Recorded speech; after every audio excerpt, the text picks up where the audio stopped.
founders thought that a free, independent, and diverse press, the media of their day, was so important in a democracy that they actually subsidized the newspapers of their day in the form of lower postal rates, which at the time was how many newspapers were delivered.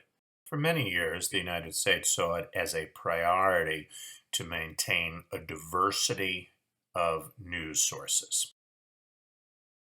That changed with the Telecommunications Act of 1996, passed by a Republican Congress, signed into law by President Bill Clinton. Our media landscape has shrunk so that 90% of the market is controlled by only 5 or 6 companies. You got to own every channel if you want to own every mind. How does this affect actual news coverage? It's difficult to know for sure. One former insider points out that large media conglomerates have things that they want from the government, certain legislation, and for this reason, they are reluctant to contradict the official line.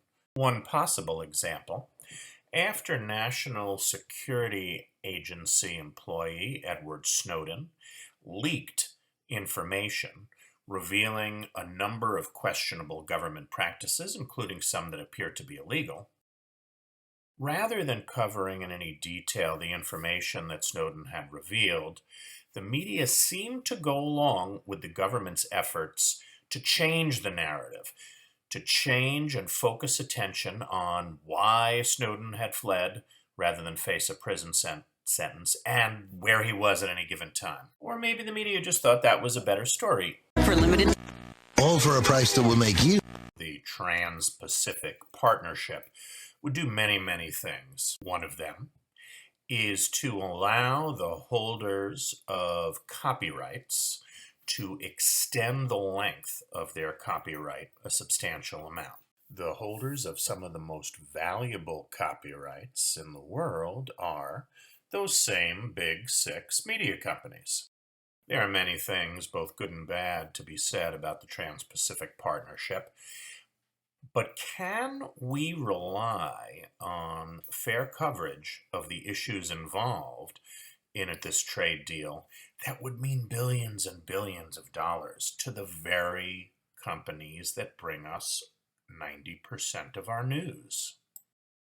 A number of the members of our class felt that the media did a poor job covering the Bernie Sanders campaign. There could be a lot of reasons for that, but Sanders had vowed to get money out of politics to the extent that he could. Of course, that's money that goes directly into the pockets of media corporations at the present time. Sanders attacked the large media conglomerates in the same way that he did the big banks, saying that if he were to be elected president, he would break them up. You say a thing about it, you be in trouble with the man.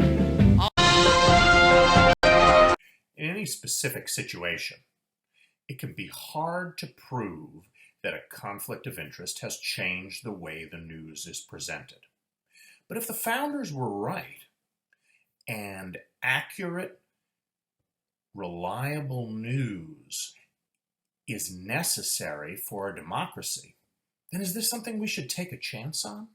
Or should we go back to the old rule of not allowing any single individual or any single corporation to own too great a share of the news media?